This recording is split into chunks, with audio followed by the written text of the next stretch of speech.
Welcome to the In Search of More podcast. I am your host, Eli Nash. Join me weekly on my quest for more from myself and more from this world. We'll see you on the other side. Welcome, Tzivie. Thanks for having me.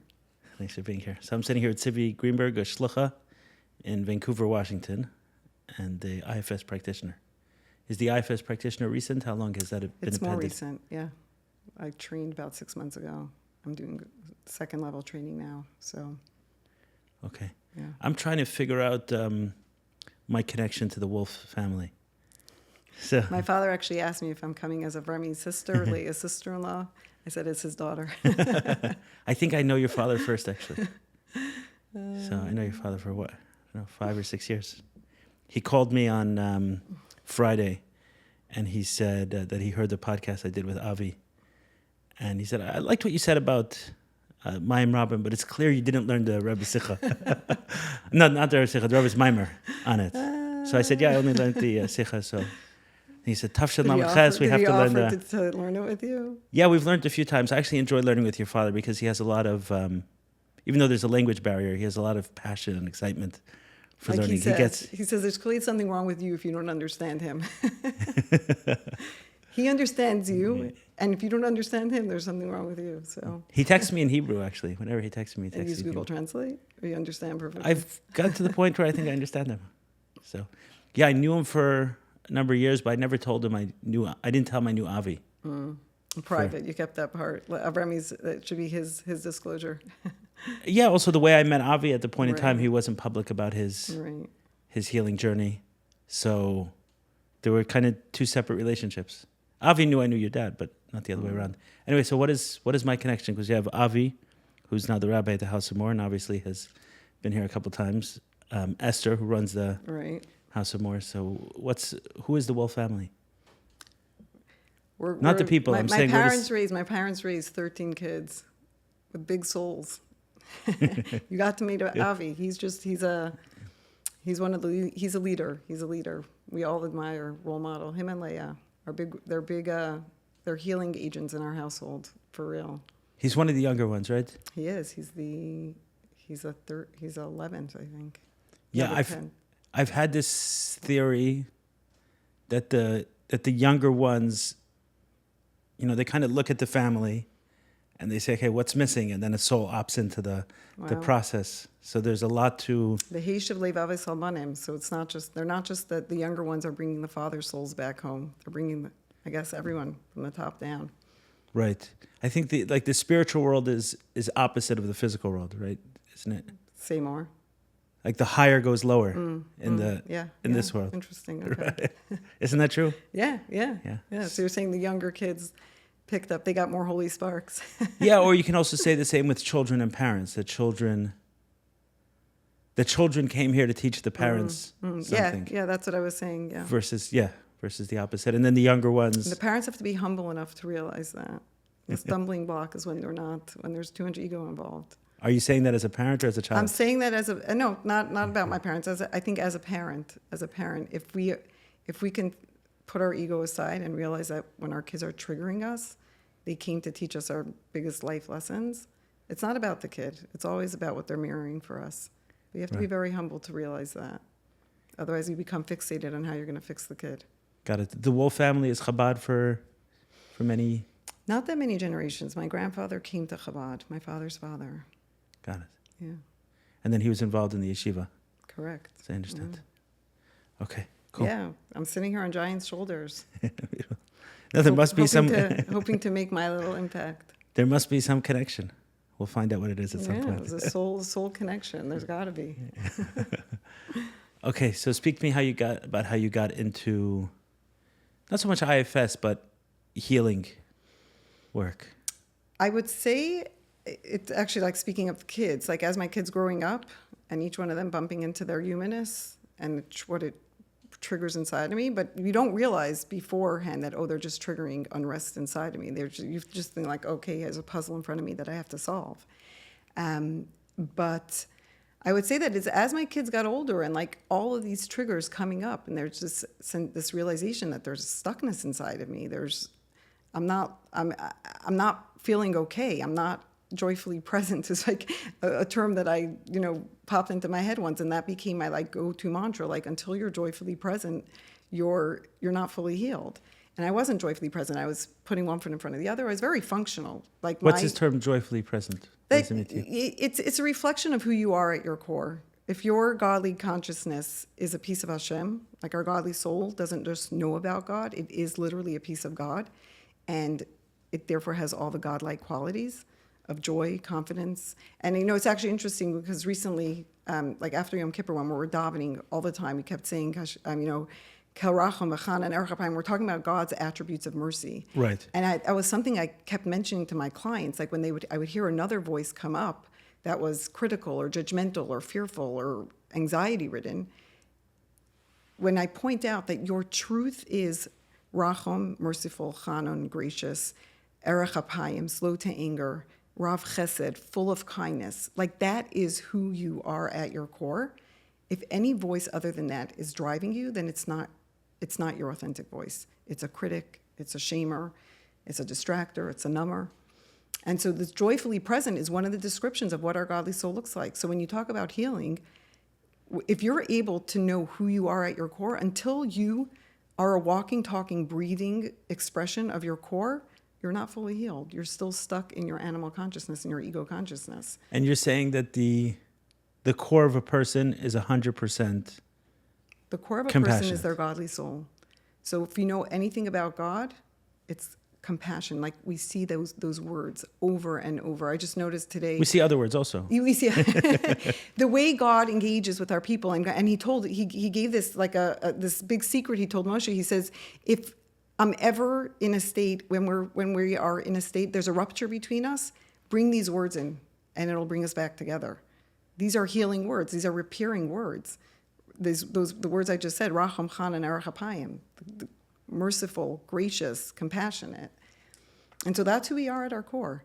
And so I started by saying that I wasn't feeling that. And then there was this stuckness inside of me. And I bumped into IFS. This was like an early COVID. And they come at it with this exact framework of like, this is who your truth is. Anything else is a survival mechanism. From the words of the Tanya, we call it the animal consciousness. It's right. Just complete survival. So if you're feeling anxious, or you have an avoidant attachment issue, or anxious attachments, or resentfulness, or jealousy, or dark impulses, or dark thoughts, fear, depression, if that's what's running the show, then those are parts of your animal consciousness that formed for survival. There's a way to heal that. Like, that's not who you are. The main issue of humanity is that we get stuck. And that's all we know about ourselves. From when I was 2, that coping mechanism became mine. I've been fearful, or I've been avoidant in relationships, or I felt resentment. Those were beliefs I internalized as a child. That became my socially anxious is a great example. People just think this is who I am. I don't like people. I'm afraid of people. I'm not good with people.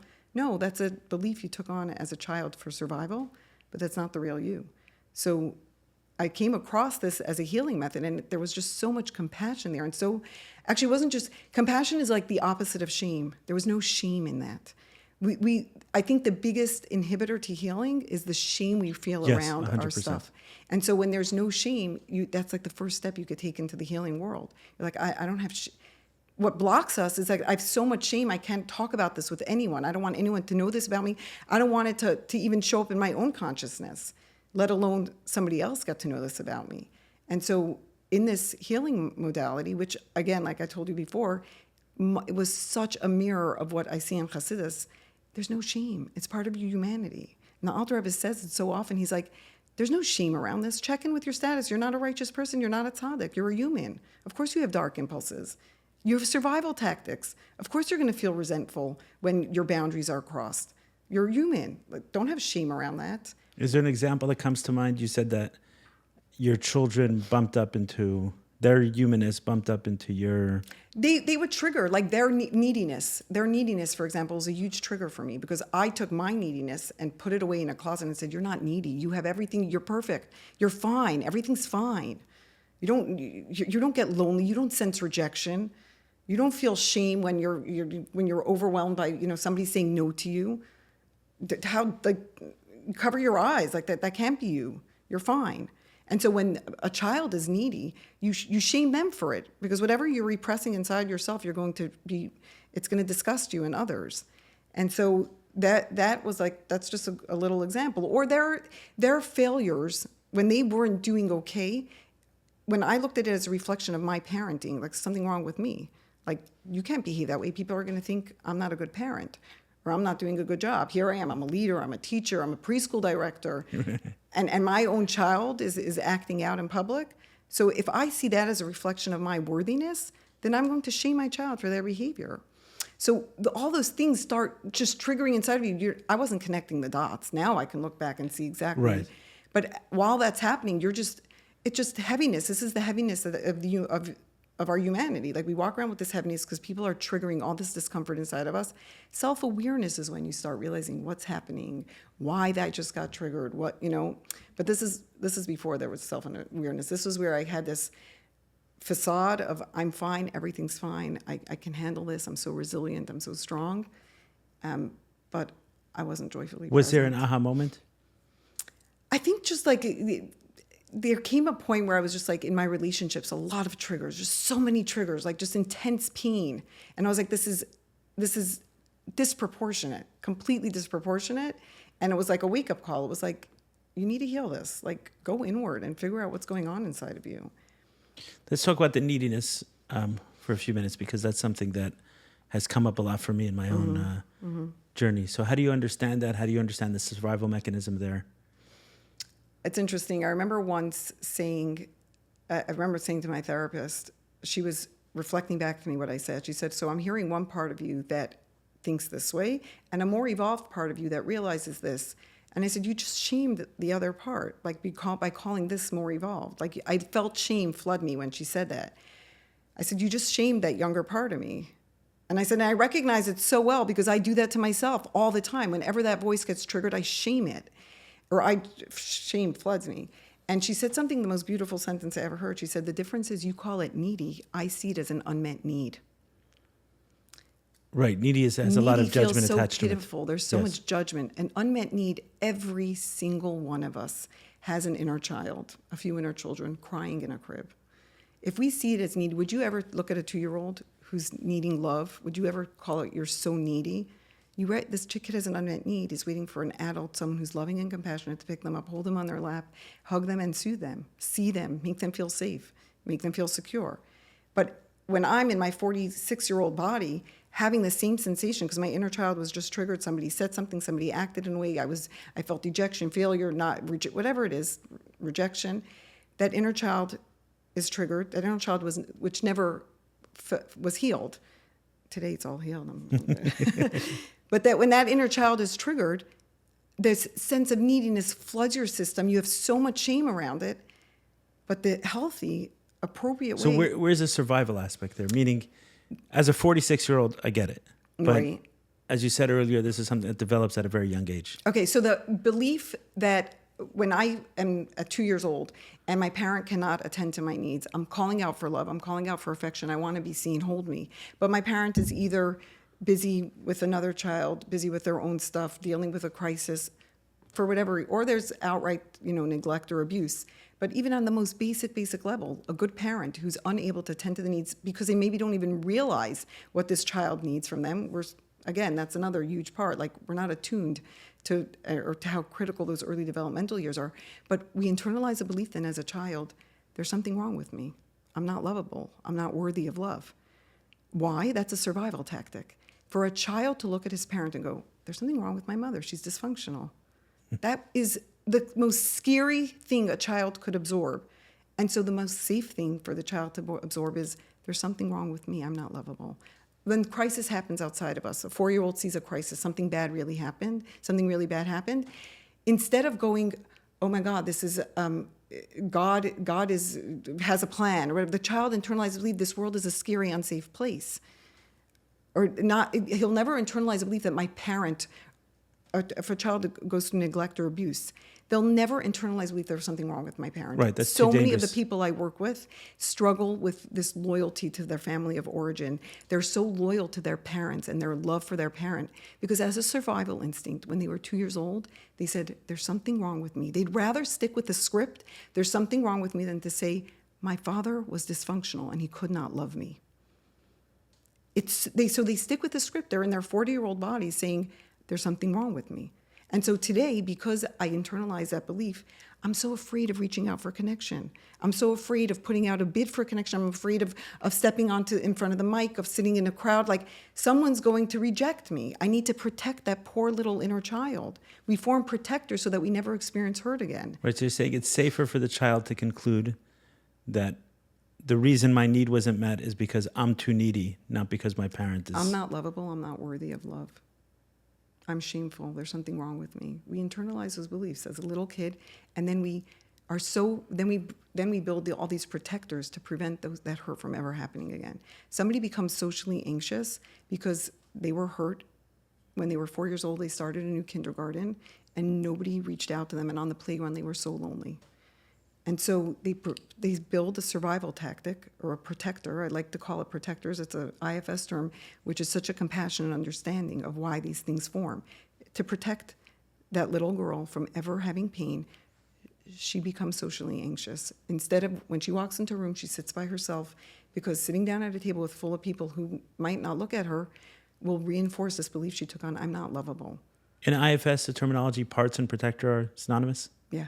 Well, no, they're not synonymous necessarily, but parts are there's my core, which the godly qualities I described, and then everything else are parts. It's like our animal consciousness. It's our ego. It's everything that formed, whether it's to protect, to defend. I mean, they play different roles, the parts.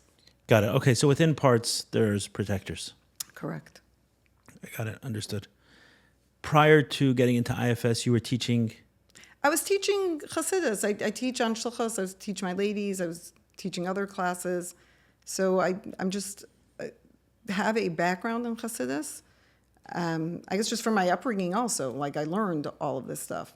But I don't think it ever resonated as deeply or resonated in my mind. And then when you go through this process internally and you bump into this and you recognize who you are at your core and all these other parts, like suddenly... godly soul and animal soul take on a whole new meaning. And again, so much compassion. Because if I saw myself as needy, if that was my identity, or socially anxious, or just a resentful person, or a person with dark impulses, a person with an addiction, if that becomes my identity, then I'm stuck. I'm stuck in that. But if I get to know who I am at my core and realize these are mechanisms I built. Right, to separate it from ourselves a little bit. Exactly. Yes. Yeah, and then the healing work begins, and you see this is healable. This isn't me. I never worked with IFS. I guess I missed it somewhere in my process. But most of what I know about it is actually from the podcast, speaking to people. Oh, wow. Yeah, but I noticed that people who work with it become very attached to it, meaning as a framework, as using the language. I read a little bit of his book, but only a few pages. It was in Shul one Shabbos, and I was flipping through. Dick Schwartz. Yeah, I forgot what his book is called. No Bad Parts. No, another one. You're the one you've been looking for? Yeah, you're the one you've been looking for. Yeah, I hand that out like, cold water. It's such a critical thing because we spend our life chasing relationships to fill us. We have a void. Our first attachment wound is at birth. We're connected to God. We're connected to our core. It's blissful. It's everything you could dream of. There's complete balance and bliss and peace. There's no striving. There's no yearning. There's no, I need more, I want more. And then we're born and we're separated from that. And our soul immediately senses a gap. And that's when our ego is formed to compensate, that I'm lacking. And so what the ego has no idea, it doesn't speak the godly soul's language. And so it immediately starts seeking to fill the gap. So it starts seeking love and affection, achievements, rewards, connections, more clothes, more houses, more food, anything that's going to bring back a sense of balance inside my system. Those are our survival tactics. Right. One of the things I've been noticing, and tell me if it's fair to put you in this category, but it seems like the first wave of people in the frum community who started healing were ones with very heavy addictions, a lot of dysfunction, almost choiceless in the sense, and they didn't really have a choice whether or not to go into healing. Right? I don't know that I completely had a choice whether or not to go into healing. On the outside, there were parts of my life that looked proper, but and the inside was a mess, and I couldn't function 24 or 48 hours without pornography. So it just, at a certain point in time, the conclusion made itself. Right? I was like, okay, I either want a life or I don't want a life. It's just, I saw where I was. I was in my mid-20s, late 20s, and it's, if this continues, I'd already seen the progression. I went from A to B to C to D, and I thought, okay, if I keep going, I know where this is. And then I started bumping into people in that world, which were also, in one form or another, choiceless. But a lot of the message, I think it was Shays Taub who said, an addict is like everyone else, only more so.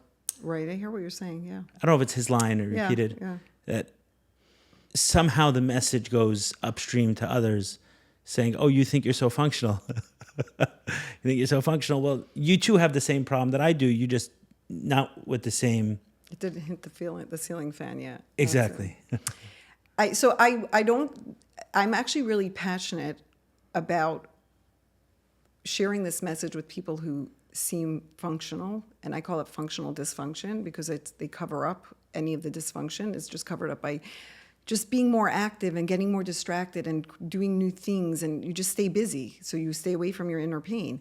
But I wasn't a mess. It was this internal sense of this, I don't want to live like this forever. It's not sustainable. This putting one foot in front of the other is not joyful. So I actually speak very much to the message of it could be so much better. Yeah, I see you. I see you looking like you're functioning. Your kids are all dressed and you go to work and you get things done and you put on nice events.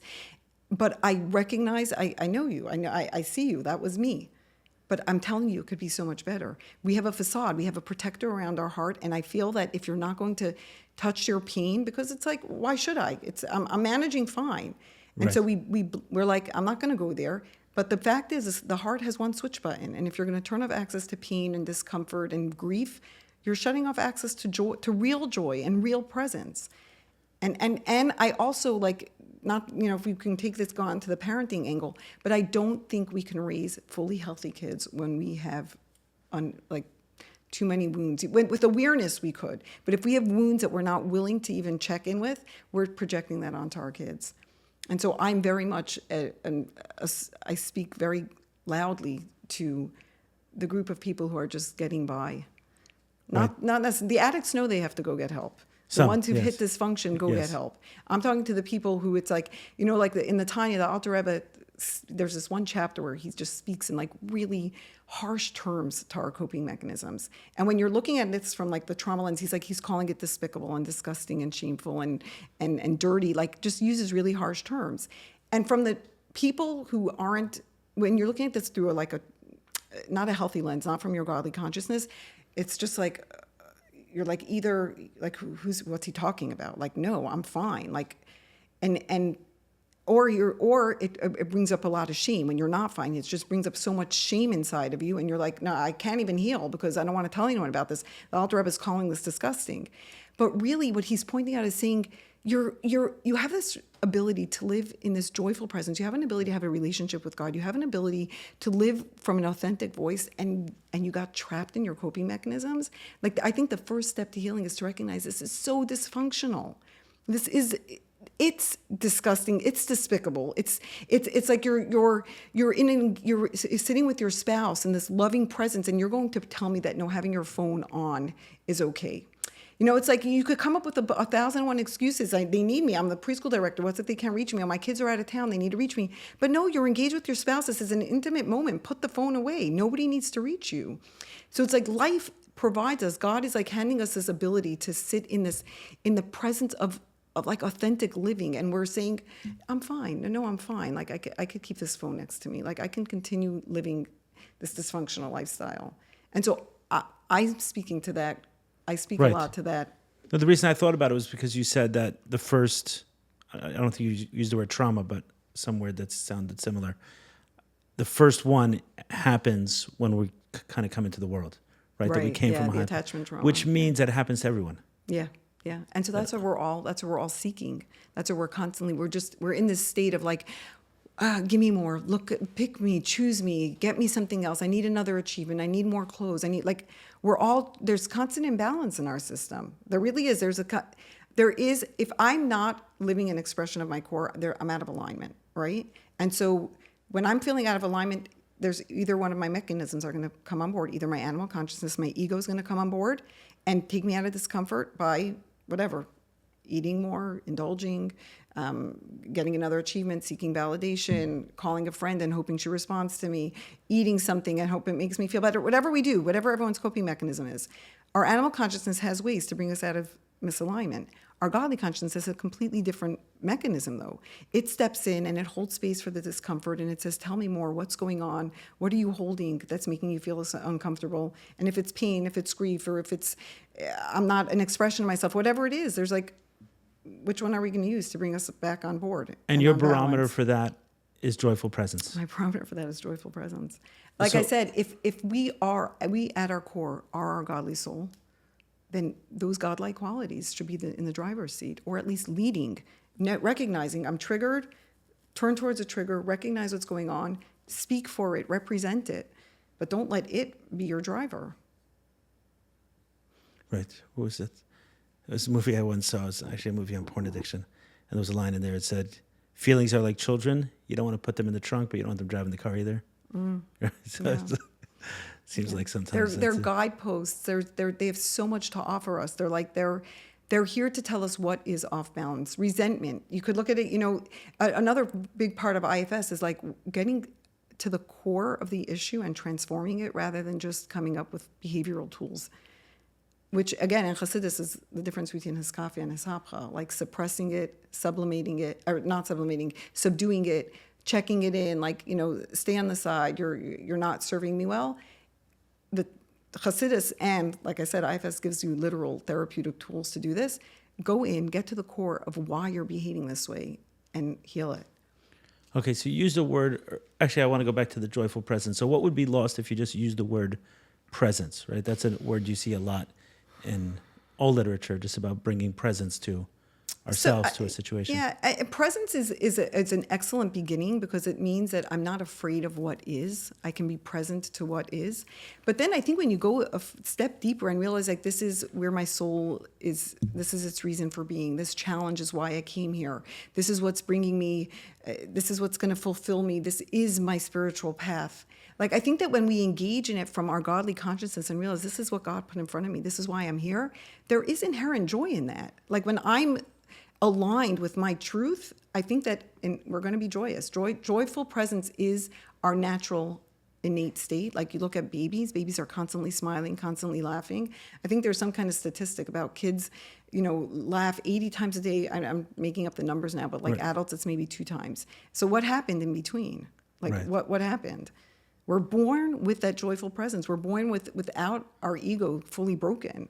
It's just like, give me safety, security, attachment, and I'm good. But we lose sight of that. Like, I just need to be in alignment. And so we lose our joyful presence. Understood. So what you're saying is that if someone is present, but they're bitter or cynical is a big, cynical or critical is Cynical is an excellent coping mechanism. It helps us bring us out of our sadness, and it helps us turn it a little bit. You see it in people. Like, there's no judgment. It's like, I recognize it. Like, I see that in your voice. Like, that's your way of coping with the hardships in your life. It's not a healthy way. It's a dysfunctional way. But it's the way that you figured out how to deal with the tragedy or the pain that's in front of you. So there's a little bit of fire or urgency in your words. Say more. Meaning it seems... On the one hand, you can say what you're saying is common sense, right? There's nothing it just is. But there's something you're fighting against. There's someone. So who is that? Yeah.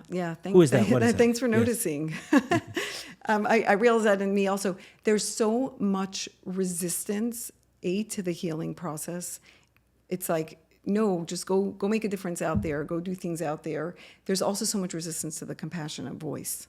So it's almost like there's maybe I'm fighting against my own those voices that used to be mine, which thank God, really, they aren't mine anymore. But now I see them in everyone I love. Like I see them in family members, I see them in friends, I see it in all my clients. There's so much resistance to compassion because there's a voice inside of us that's constantly criticizing and shaming us into action. And most of my clients are so afraid, what's going to happen to me if I don't have that voice anymore? Am I going to just be a lazy bum on the couch? Right. And so my reminder to them is your godly soul has so much capacity. It's driven to be a light in the world. It wants to be part of a community. Your godly soul is a piece of God. It came here in this world to bring God's oneness into every single thing. You don't need a shame or guilt to motivate you. Right. I think if we divide that in two people, it may be easier to. Okay, fine. Hear, So right? that's Let's say the a parent voice, and a child. the resistance voice. You mean like the resistance voice versus No, meaning let's say the voice of, if I'm not critical, then I'll end up being a lazy bum. Right. Let's say right. that separating that, let's say, between a parent and a child, that if the parent is not critical and tough on the. Right. And here's the problem. The double-edged sword here is like, if in my own self, the only way I think I'm going to move forward in life is by being a critic, there's no way I'm going to raise my kid without that also. I'm going to be his critic as well. Right. Whereas if I could learn, if I get to know myself and the expansiveness of my soul and the capacity of my soul, and I'm born with innate ability to be a giving, contributing member of this world.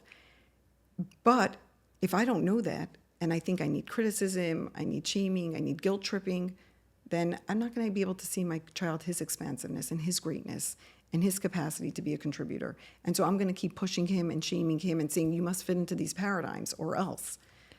The minute I get to know myself, it's just a complete game changer. Like you don't have to listen to parenting books. You don't have to listen to parenting symposiums. You can show up, you just see your child and you see his greatness. You know, I actually was saying this, I remember I said this to Avi on his birthday. I said, when Moshe Rabbeinu was born, his parents saw the light in the room. They said they were able to see his godly soul that filled the room. And I was like, I wondered, did the chicken or the egg, like what came first? Right. Like, did he become Moshe because they saw this in him? Or did they see this in him because he was Moshe? Right. If we can only see our kids' expansiveness, but I don't think there's a shortcut. You have to get to know yourself first. You have to get to know that you are worthy regardless of this, or that. You have a soul that's massive. And when that's your natural understanding of humanity, that's the way you're going to engage with your kids and everyone and your spouse. Like the inner critic is such a dysfunctional part of us. It could be, though, when you go in and heal it and understand why it's there. Again, it came there out of fear. Like, what's going to happen to you if not? It's probably a download of your mother's voice, which is a download of her mother's voice. Like, you're carrying these generations of criticism, burdened by this, that this is the only way I'm going to be a successful So let's bring person. a real life example to this, either with oneself or with a child, where there's a situation and there's the opportunity for the critic and the opportunity for compassion, and how they each may look and operate. I'll give you an example. My son was super jealous when his sister got a birthday present, a few birthday presents. It's her birthday, and he's just such an excitable kid, impulsive, wants to engage. She has all these new gifts, and he can't hold it. Like he's a little boy, he's 8 years old. Like it's just spilling out of him, and his frustration is loud. And I want, and it's not fair. And how come? The critic will say, it's so not nice. Stop making a big deal about this. It's not nice to be jealous. It's not what a Jewish boy does. That's your Yetzer Hara, right? Mm. The compassionate voice sits down next to him, and I whisper in his ear, I say, I can see how jealous you are. It makes so much sense. Your sister got so many new things, and it's so hard for you to see that because you love new things, and you especially love that one toy. I can see how jealous you are. But I just want to remind you that you are going to be okay. When I say you, I'm talking to your soul, your truth. Your neshama, your godly soul, is okay. It's not jealous. This is just your nefesh habahamis. This is your human part being triggered. I'm going to sit next to you and remind you that this feeling is going to pass. Do you hear the difference? Yes. And so when a kid is able from a young age to recognize when I have these desires, when I have dark impulses, when I have anxiousness, when I have resentfulness, jealousy, it's just a part of me. Chanech lanar al pidarka. That's like this key phrase. Educate your child according to his way, so even when he grows old, he doesn't part from it. What's that telling us? It's saying, help your child get to know who he is at his core, so that even when he falls, and he's going to because he's human, he could fall and he could fall again, but he'll come back to his core. He'll know, this is who I am at my core. I'm not jealous. I'm not the guy with the addiction. I'm not the guy with the dark impulses. I'm not the girl with the anxiousness or the fear of rejection. I am who I am at my core. You know, Avi said, your brother Avi said something similar when we sat down a couple weeks ago. He spoke about his body being a battlefield for foreign energies. I saw that reel this morning. Yeah. Yeah. Yeah. So that realization, that's such a deep, profound, life-altering realization. Like, I'm here to overcome. I'm here to find the spark in that klipa. And the Rebbe says it also. It's like, we can look at an outside force or an internal force as just like, oh, shoot, what's it doing here? It's in the way. It's in the path of whether you have your financial goals, your marriage goals, your spiritual goals, whatever your goals are, it looks like a bump in the way, and now I'm going to have to waste my time with it. And it's like, no, look a little deeper. There's a spark of God in here. Every single thing in this world came here with a little piece of God. Even the dirtiest looking things, they're here with a little spark of God. It's yours to extract. And it's not getting in the way. It is your way. This is your path for spiritual greatness. This is where your soul is going to manifest its purpose for being. Do you think it may be different with men and women? The importance of like speaking with, I'll give you an example. So let's say a sports coach, right? Someone who's running a soccer team. So he may use very tough language. You suck. You're gonna get beat. Right? You do that on the field, you're for sure gonna lose.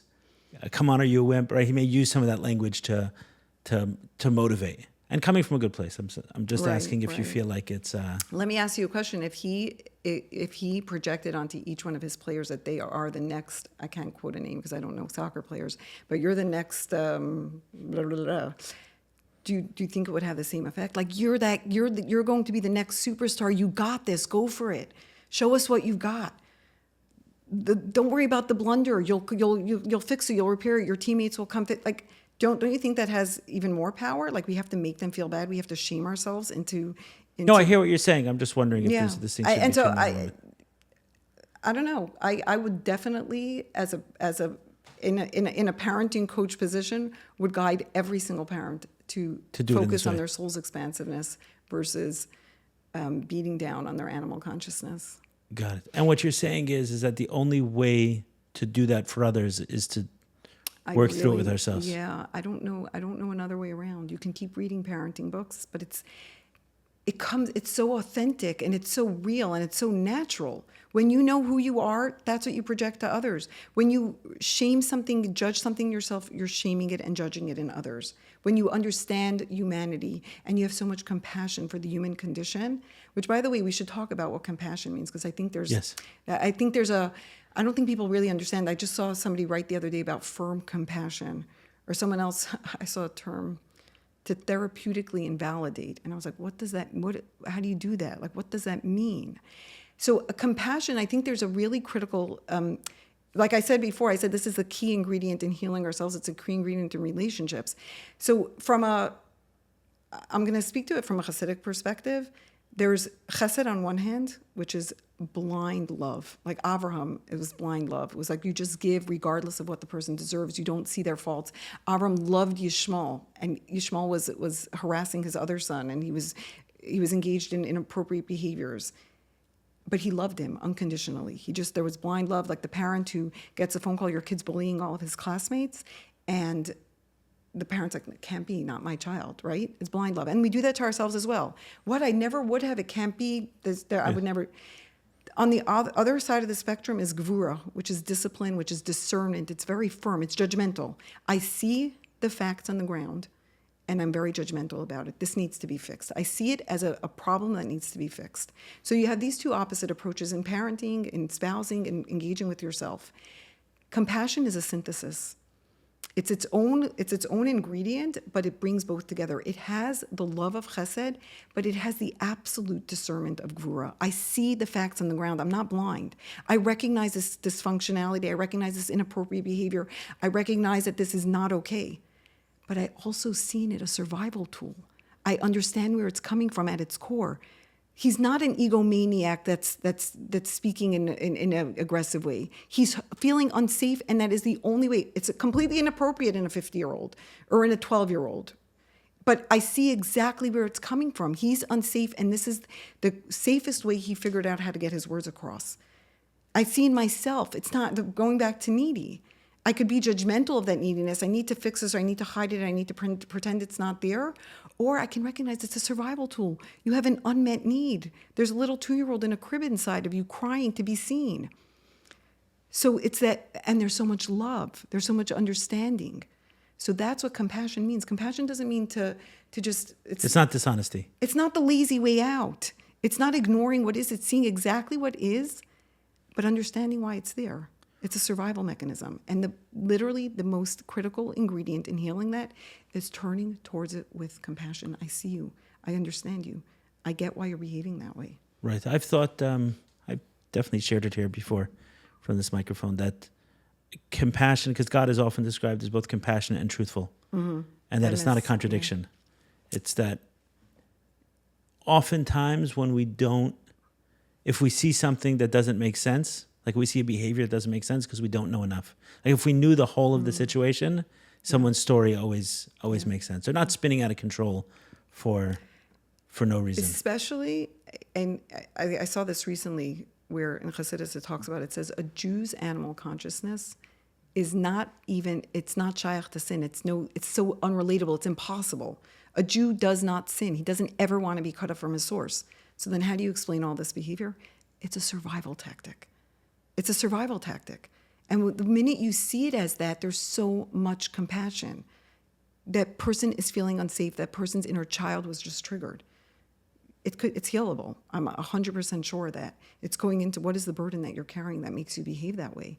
And we go inward and we reparent that part of us and unburden it of this belief that it's carrying, that this is the only way I'm going to find safety. Right.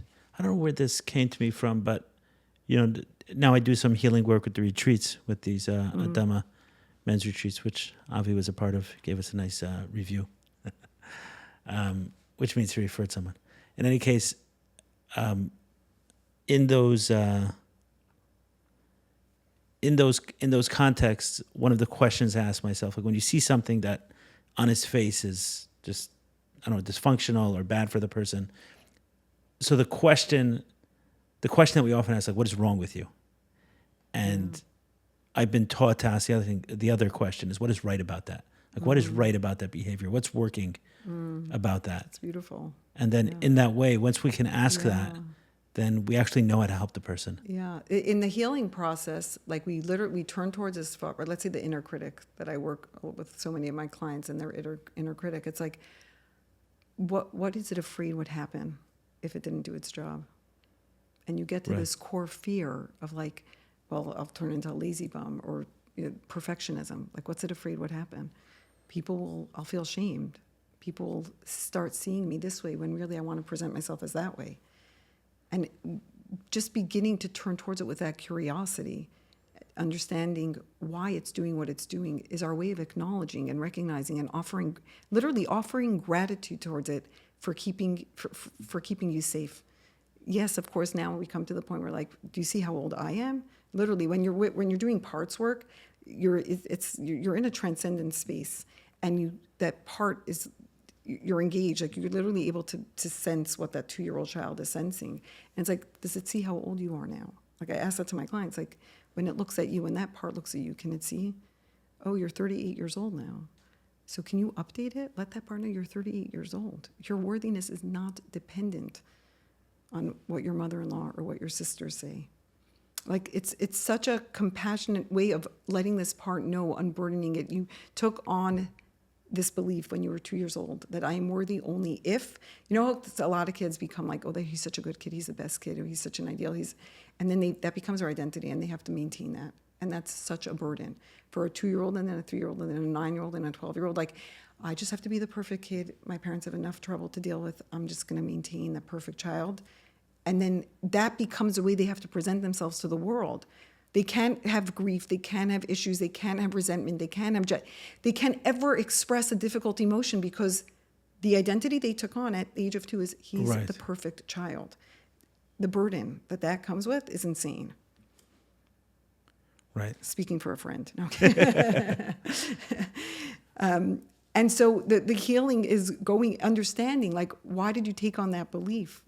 Oh, it's been keeping you safe for this long. We can unburden it. Like it's a transformational process. It's not just come up with a positive mantra to work against it, come up with coping mechanisms, tools to heal it or fix it, or that it doesn't keep protruding. No, go inward and see, why is it here in the first place? It's a safety mechanism. We can unburden it from the job that it's carrying.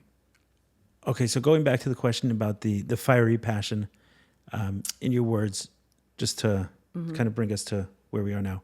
So you're saying that you recognize in yourself that you're kind of speaking to yourself, to your former self, and to the recognition in other people that, hey, I had to work really hard to get rid of this critical part of me because I was concerned that being more compassionate could turn out to be negative for me.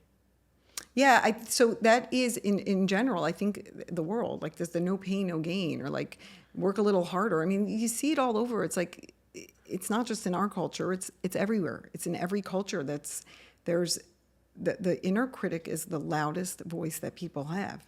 Or the judgmental voice, or you have to do it this way, or you have to be perfect. Compassion is, while it's our natural state, somehow it seems counterintuitive to people. But when you think about a little kid, which we're healing all of our inner children, those developmental years from age 1 to 5 or 1 to 7 is where all of our beliefs formed. So we're going back in and healing those parts of us. Imagine like when a 2-year-old is crying or a 1-year-old is crying or a newborn, you don't slap them into position. It's not going to help. When your kid is throwing a fit on the floor, they might out of fear get up and do what they have to do, but internally they're still feeling disgruntled. But when you can sit down and say, I see how sad you're feeling. It is so hurtful when your friend didn't invite you to the sleepover and you're the only one that was left out. I'm so sorry for how that feels. Do you want to come sit next to me and I can hold you till you're feeling a little bit better? That's the only normal thing to do. But yet when I'm feeling internally rejected, to shame myself and go, oh, stop being such a pathetic baby. That's so ridiculous. Oh, just go get busy. Go distract yourself. We have a number. We have a shamer. We have a critic. Right. We have a judger. And you're saying for a parent-to-child relationship, it's specifically the areas which we've kind of pushed to the side that we're going to see it in our child. That generally happens. We're going to want to do the same but thing. in everything, like if judgment and criticism is the way we think that that's the only way to get people to behave, like you said about the coach. Like Yes. if we think, if a teacher comes in and thinks that they're going to have to use a whip to get the kids in shape, take the story of Yosef, okay? We know about the story that, he's alone in a foreign land, completely forgotten. Nobody even knows that he's alive anymore. And he's faced with the biggest temptation. I mean, this guy is so lonely. You think it's like, why not? Take your master's wife as a mistress. Provide some happiness, some joy to this sad solitude that you have. Nobody's going to know. Your community is not going to shame you. You're not going to be embarrassed. Your parents aren't going to punish you. No one is going to know. What stops him? He sees a vision of his father. In this vision of his father, he sees the way his father looked at him. His father saw this man's soul's expansiveness from a young age. From a young age, Yaakov looked at Yosef and saw this man is destined for greatness. And that's all he needed to realize, this isn't who I am. I would never go and do this. I know who I am. I'm here. I'm a messenger of God to this exact moment, to this exact space. And he knew his greatness and he lived up to that. We don't need rewards. We don't need punishments to motivate our kids or ourselves. But it's a long process of getting to know who you are. Because if for 40 years you're living with the sense of, no, I'm just anxious, no, I'm resentful, I'm fearful. If that's the way I got to know myself, I'm living in a prison. I'm living in a prison, in a constrained miniature version. I've locked myself into a little box, and I think like that's it. That's my whole life. It takes usually mirroring from a compassionate other who looks at you. And I think in our life, at least for me, I think that's what the Rebbe, that was a role he played. I think the beginning of the Tanya, the first thing that we're told is connect to a tzaddik. You need to connect to a righteous person. Why? It's literally the second chapter of Tanya, the author of is telling us, here's the key to your psyche. Connect to a tzaddik. Because he's going to mirror to you who you are. Life is going to get in the way. You're going to be completely subsumed by all of the mundane worries. You're going to become, you're going to start identifying yourself as resentful, jealous, and with dark desires. That's not who you are. The tzaddik is going to constantly mirror to you your greatness. And I think that's what our role is to play. I guess because he has worked out all of his own survival mechanisms. Because he's a man who sees the world through his divine consciousness, and that's what he sees when he looks Or at a me woman. and you. Yeah, yeah. He's a person who lives life through the lens. No, I was saying of, a woman can yeah, be a yeah, tzaddik too. yeah. True. Yeah, that's what I'm saying. So, but today it's me and you. Like we play the role, and the Rebbe told that to us. He says, "You're the Aaron of today's generation." He said, "You're the Aaron. You're the Rebbeim. You're the leaders." What was their way? What was it about Aaron that we were supposed to mimic? Aaron's job was to light the menorah, to kindle light. And we know about Aaron, he was compassion. That's what we're told about Aaron. He was kindness and compassion. So the Rebbe says, your job isn't just to add light. Your job is the only way to get to light is through the way of light. There is no other way. Those are literally, I'm quoting direct words. The only way to bring someone towards light is through the way of light. To yell at someone, to shame someone, to judge them, to criticize them, it's completely it's dysfunctional way of trying to parent a child. It's a dysfunctional way of trying to parent yourself. The only way to bring someone towards light is through the way of light. Right. I was flipping through like the selections of the Sichos. I don't know if you know what it is. A few weeks ago, and a header caught it's the English Hebrew or the English Yiddish translation of a lot of Sichos, and I saw something like a time for zealousness or something, like some chapter. I think it was on Parshas Pinchas actually, which said Pinchas ben Elazar ben Aaron, right? Yeah. So we're in the same thing. Yeah. So I have a friend who often talks about like the world is burning and we have to like immediately wake ourselves up and do things. Everyone's asleep, and if we're not careful, the world's going to be destroyed. Whatever, that kind of zealousy, that kind of message. So I saw this, and I'm usually softer in my approach. So I kind of felt like I was like, oh, okay, maybe there's something for me to see here, because he's always, the world's burning, we only have so much time. So when I start reading it, it says exactly that. Like if you look around, the world's in a terrible place. And obviously the Rebbe uses language around many Jews being far from Torah mitzvahs. And we also see it in a very practical way, regardless of one's... there were a lot of concerning things that came up in the last number of years. Many of us are living far from our truth. Yeah, and we see practically there have been a lot of very concerning developments in the world over the last number of years. A lot of truth of the dysfunction of the system at the highest levels where we put a lot of trust in. It's like, how much can we really trust about, the food supply, the media, a lot of other things, the money supply, who's in power, what are they doing, all of these things. It can feel like things can turn very quickly. What really happened during COVID, all of those questions can come at us. So meaning that's in the practical way. And then you can say it also, a lot of Jews are distant. I also see the connection that a lot of the Jews are involved in some of those things. But you'll often see Jews who are in those positions of power and influence who've gone a little sideways, who play into that. But that's a different conversation for a different time. I'm just following the thread of the last chapter in a Sikha on Parshas Pinchas, and he said that, like, you see clearly that where the fire is burning, the fire is raging. He says so much so that you don't even need to go to a rabbi to ask, am I permitted to walk away from learning in order to do something? Like the heter's already there. Like we're in a critical situation. And he said, and therefore, we need to communicate to people, b'darchei noam and b'darchei shalom. So he brought all of the urgency and then the message, which beautiful. The way I took it was like, because it's so urgent, it can't be missed. Yeah, we can't risk, and the only way you're going to get through is. And I think the Rebbe really, he gifted us with the shlichus model, and exactly like what you're saying, he gifted us with this knowing that regardless of how expressive somebody's animal consciousness is, you see a Jew in the airport, they walk into your Chabad, you meet them on the street, you see straight to their pintaliyid, you see straight to their soul, and you engage with that, you nurture that, you expand on that. There's never anything about like, this isn't the way you should be living. There's never, we don't concern ourselves with that detail. And so if that's true in that model, how is it any different the way we engage with ourselves?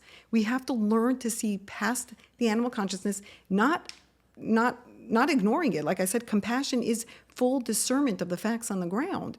But I see who you are at your core. So how is this point missed? As someone on shlichus, how is this point missed? I don't know. That's the question we're all asking. I mean, I can hypothesize and say that we were trying to survive in the past generations, and in order to survive, you have to put one foot in front of the other. You cannot. There's no time to soft talk when there's a bullet over your head, when there's pogroms coming into your city, when you got to get on the last boat out. There's no time for this feelings. It's like literally put one foot in front of the other. And then you come to America and you need a roof over your head. That's also survival. But today we have, like on Maslow's hierarchy, we have all those, the basics, like we have that kind of safety. And now it's time for emotional safety, because true growth and a soul's expansiveness, it's going to happen with emotional safety. Okay, I hear that, but someone who's on shlichus for 20 years and they're taught that if someone walks in and they don't keep Shabbos and they don't keep kosher and whatever else they do or don't do, be kind, be understanding, just talk to them about doing one more mitzvah, one more good deed, right? So that's the truth in the way we're meant to communicate. Okay, and then they have their same child who's not wearing a hat and jacket and they flip out. Exactly. So it's the ego. If my ego is involved, when a Jew walks into my Chabad, it's not about me at all. I'm able to see him, and he's not triggering any unrest inside of me. When my kid isn't conforming and my ego is still unhealed, and I'm seeing through the lens of, what does this say about me? What are people going to think about me? What does this say about my parenting? My ego gets involved and I'm blinded. I don't know how to use compassion anymore. It's about, how can I make myself feel better? My animal consciousness steps in and says, how can we get you out of discomfort?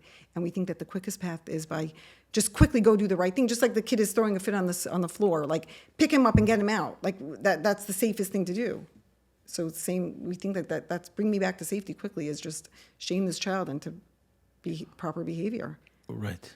So I just had a conversation with somebody yesterday about this. You know, she was talking about her own kids, and like I said, it's a normal process of individuation. A child, when they're 16, 17, 18 years old, it's just, that's the healthy milestone. They are starting to look at their culture, look at their family and saying, who am I? How can I be my own self? But if they're living with this burden of, if I look in that direction, I'm going to disappoint my parents. And if I disappoint my parents, I'm not worthy of love. If they're living with that burden, then they're never going to individuate. They're going to have to rebel completely in order to find themselves. So how do we fix that? Not by telling our child this is the only paradigm with which you're expected. Heal yourself. Go inward. Heal your own triggers, your own wounds. Find your own worthiness. So you see your child's expansiveness. You're raising him out of love and faith and hope and trust in him, rather than out of fear of how do we manage this, damage control. Yeah, I want to say like kind of a shout out to the nonconformists, meaning to support that approach. When I was in yeshiva, I felt like I needed to distinguish myself in some way. I don't know why, but it just, like, to wear a hat in exactly the same way, or to wear a jacket in exactly the same way, it just felt like so much pressure. I felt like I was walking into wherever I was, into society, and people thought they knew who I was because I fit this sort of mold. So I started buying like a hat that was a little bit like different, the jacket that was different. I was still in yeshiva, but just, something to differentiate myself in some way. And I was getting pushback on it. And I got upset at one of the teachers, and I said, you're trying to teach us to be so uncomfortable being different, but then once we go out there, we got to be very comfortable being different. Like in here, you're trying to use all the pressure of conformity, but somehow I'm supposed to be willing to be a nonconformist when I walk out there. It's a real challenge, because it's a developmental milestone for kids. It's just like you learn how to walk, and the toddler who looks back, checks his parents, walks a little bit, oh, I'm still safe, checks his parents. Our kids in their teen years are doing the same thing with their identity. That's part of their development. And if we're living with fear of them making a choice that doesn't align with my specific narrow view of how the world should look, then they're living with this burden of fear. We're projecting our own unresolved stuff onto them. And I don't, again, are there parenting manuals that could tell you what the right choice and the right thing to say? Yeah, there are. But you're going to have to keep referring back. Just go inside, heal yourself, find your truth so that your kids can just be their truth. Let their soul expand into what it's supposed to. It's not our job to manage it. Right. Yeah. While I'm on that tangent about nonconformity. So growing up, there was also this tendency I saw of people like mimicking the Rebbe in some way in terms of the way he walked, or how crushed or uncrushed his hat was, like a lot of different details. And I think certainly for men, it's very, very important. I'm sure women also, but men we learn by having a role model of sorts. Right. And a lot of my search and a lot of my pain was feeling like I didn't have a role model. As in, like, so who do I mimic? How do I learn? What am I working towards? And it feels like there's a role model, there's a picture towards it. But I felt like in mimicking the Rebbe, people were actually doing the opposite of him, because to mimic him, you have to do what he did, right? So to say I'm going to have a pinch in my hat exactly, then what the Rebbe would have had to do was to be mimicking someone else. And then you'd be mimicking him exactly. But if he was a renegade, if he was revolutionary, if he was doing what made the most sense, then we're not mimicking him by doing exactly what he's doing. We're mimicking him by being somewhat of a renegade or revolutionary and being willing to It's a beautiful butt point. up against different It's a beautiful ideas. point, and at the same, and while you're saying this, I'm also hearing, I'm like, that was their survival tactic. Oh, sure. Yeah, like I'm just like pointing out that element of like this is the way they felt safe. Like this is the way they knew, like, okay, this is how I'm going to fit in if I pinch my hat. Hopefully one day somebody mirrored to them, like, no, you're so much greater, you're so much bigger, there's so much more that is expected of you than just to have a certain look. No, I'm not putting anything down. Yeah, what yeah, I'm no, I hear. What I'm saying, just calling what is and Yeah, what isn't, yeah. what is and what isn't Absolutely. holy. Like the Rebbe's hat was very different than the Friedrich Rebbe's. Absolutely. Right. So what is and isn't holy sometimes are things that we ascribe holiness to when we're picking up on the wrong element. But that's a different tangent. I'm thinking of I'm thinking back to this parent that I was having this conversation with about her son, and like, how do you, like, he's just trying to individuate, he's just trying to find himself. There's part of me that sometimes I look when people come to me for guidance, and this isn't my clients, it's just people who like will call and be like, so what? And like, I'm like, there has to be a toolbook, there has to be how does this healing process work? And just as I was talking to this parent, it occurred to me, and I don't know, I'm just playing with this idea, but like we were just talking about Avram having this big revelation when he was circumcised. Like it opened him up to this new revelation. And in Hasidus, it talks about like this, we can all have those kind of revelations when we circumcise our heart. Like there's blockages on our heart that are, again, if our heart holds our godly consciousness, we should be able to be engaged with our truth and with God and with the sense of calm presence and clarity and knowing all the time. We should have these revelations of God. What happens? Our heart is blocked. And so we're told, circumcise your heart. How do you, and so as I was talking to this mother, and she was like, so how do I get to this place where I'm able to see my son's expansive? And as I said, you have to find your own. And again, as I'm sitting here, I'm thinking like the circumcising the heart, what I think is, why is our heart blocked? Why are there covers? Because we put up protectors and walls. Because it hurts like hell. Exactly. Yeah. And so we protect it. We don't want to feel that pain. We don't want to feel grief. We don't want to feel discomfort. So we cover our heart. I think circumcising the heart is the healing process of turning towards the pain and saying, I'm here for you. Tell me what you need to know. I'm not going to hide you anymore. I'm not going to lock you up. I have the capacity to be with you. If I am a piece of God, I have the capacity to be with this pain. I have the capacity to be with this grief. So I think circumcising the heart is removing those blockages, literally by turning towards all those difficult emotions that we never wanted to experience and feel, with this knowing that I can handle this, I can be with you, tell me everything. And I think in that we're opening our heart and allowing those revelations to come in and allowing this knowing. And by godly revelations, I mean, I will now know how to raise my child. I don't need so-and-so to tell me, because so-and-so is just projecting her own unresolved stuff onto me and onto my child, her own fears. So I know I have this parent intuition. If it's blocked, it's because my heart has been locked up with walls, afraid of pain, peel those pieces away. So uncircumcised, circumcise your heart means to literally remove the blockages, and you'll have that knowing. Right. So I had an experience recently. It was a medicine experience, and I want to know if it dovetails with what you're saying, because in some ways it feels similar, in some ways maybe a little different. You'll tell me. So for those familiar with medicine experiences, knows that sometimes after consuming medicine, there's an urge comes up to purge. And those who've experienced it understand that it's something we're releasing, something we're letting go of. And interestingly enough, I've seen it now in like by a Dhamma, where sometimes someone is going through an experience and there's a coughing will start coming up or need to purge. And it'll happen, I'm sure, in more intense healing exercises that people will purge something. So something similar came up for me. And as I was going, there was this intense feeling, but I couldn't get it out. There was an intense feeling to purge, but I couldn't get it out. And I've once had a ceremony, it was a 12-hour ceremony where I had this need to purge and I couldn't get it out. And it was the worst feeling. So like, I need to get this out. So I started dialoguing with it. Okay, what is this about? And as I was there, these different memories were coming up, often like experiences that happened right before.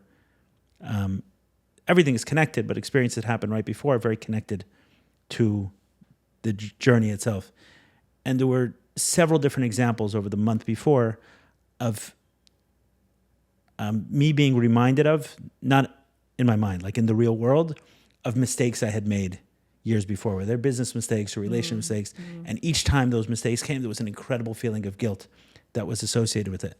So, and I was kind of sitting with it. And oftentimes the guilt would be so intense, I'd feel like this tremendous loss of energy, which I know that now is a very terrible thing. Like a loss of energy is bad. It's not good. It's not good. It can feel holy, like I'm feeling guilt for something from the past, but that depletion of energy is not a good thing.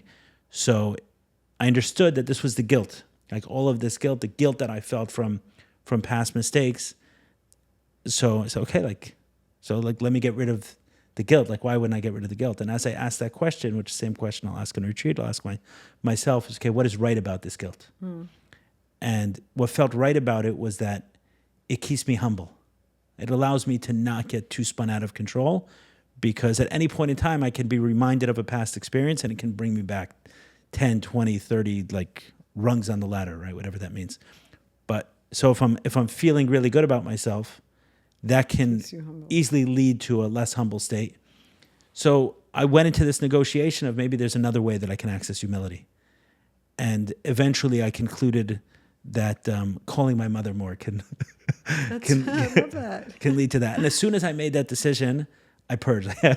Everything came out. So what I was thinking about was is that a protector? Is that guilt a protector of sorts? That's a great question. So here's what I understand. Knowing what we know about our godly consciousness, and I remember recently that Tanya was talking about, how the soul, the makeup of the soul, the godly consciousness has all these attributes in it. It has chesed, which again, like I said, is kindness. It has gvura, which is discipline. It knows it can make the right choices. It doesn't need a guilty voice to motivate. So guilt is coming from, it's a protector. Keep humble. There's fear. It's a fear-based idea. And I think guilt comes, it's a legacy burden that we have. Like, I think that as Jews, there's the Jewish guilt idea. It's because we were taught from a young age that we matter. And when you really matter, you feel guilty when you don't show up. So guilt comes from a good place, but it's out of whack. It got lost. It became this burden of this is the only way you're going to, like the Jewish mother's guilt of that's the only way my kid is going to show up is if I guilt him. It's not a healthy thing to carry. Right. The godly consciousness knows when it's when my behaviors are out of alignment, and it has a way of bringing me back in. So I do think guilt, in the tshuva process, guilt plays a role, but it's the godly soul's voice that says, I'm out of alignment. The way she's showing up for me isn't the way I want to express myself. Go in, heal that, move forward. Guilt in and of itself, just to bring you back to humility, I think your godly soul could do that for you. Your godly soul is humble. That was the exchange, but you saw it as It was a protector. You saw it as a protector. I saw it as a protector, yeah. If guilt that makes you feel bad and drains your energy... No, it's definitely a negative thing. Yeah. It just felt like that it was translating to something like a a higher purpose of sorts and Right, say, okay, that let's was get your in a way, better and way. that was your way, your brain's way of making sense of it. You're like, what, come on, Ellie, like, why, what's with this guilt? And you said, this will keep me humble. That was your brain's way of making sense of this uncomfortable part. Your godly consciousness doesn't need that to motivate you. It is humble at its core. Okay, I hear that. Jews are humble at their core. By shanim rachmanim gaim lechasadim. Right. That's your truth. The haughtiness is a protector. The guilt comes in because it's a shame of the haughtiness. And so they're two polarizing parts that are battling each other. What are they protecting? They're protecting an internal part of you that's, not able to express itself, that's exiled, that's carrying some kind of burden. I hear that. And I actually feel different since it. Like, amazing. Since then, there have been a couple of those same reminders that haven't had the same intensity of the feeling. We're just more practical. And saying, okay, like maybe there's something practical. I think that purging is it's part of that circumcising of the heart. Like there's those difficult emotions that are bottled up, covering us. I had said this publicly recently, so I don't mind repeating it. But my first ceremony, it was like I felt like there were 600 bottles of champagne full of difficult emotions inside of me that all popped at the same time. Like it was this intense, every single emotion that I never let myself feel because I don't have bad negative emotions, right? Like I don't have jealousy or resentment or fears of rejection or like I didn't allow myself to those were all touch them. suppressed. I immediately was like, no, that's not you. Be quiet. Don't show up here. And so suddenly, and so they just all exploded at once. Understood. But it was very healing. Yeah, it's not good to keep it inside. What's interesting is that I think one of the mistakes we make is that if we talk about it, we give it more prominence, where it's actually the reverse. When we don't talk about it, we're giving it the most prominence. It's kind of different. When we talk about it, we release it. Yeah, there's no shame. Like again, when we are able to see this is my animal consciousness, these are survivals, this is my godly soul, there's no shame in any of this. So like to talk about it is not giving it more prominence. It's to have an awareness like, oh, there's a part of me that formed to help me survive. Acknowledge it, recognize it. What are you afraid would happen if you didn't do its job? Understand why it's here. Unburden it from its role. Find a healthier way to do it. But they say it's like name it to tame it or feel it to heal it. Yes. Like you have to do both of those. Cool. Name it to tame it. I like that one. And then feel it to heal it, though, because a lot of people Yes. just think that you can stop at the name it to tame it. Oh, I had this awareness. I came up. It was this uncomfortable feeling. I saw it. I understood what it was. Now move forward. And I've had, again, this is the urgency. This is the reason. This is what I'm pushing up against, because I think it became already okay and in vogue to name it to tame it. Like we accepted that, the pop psychology.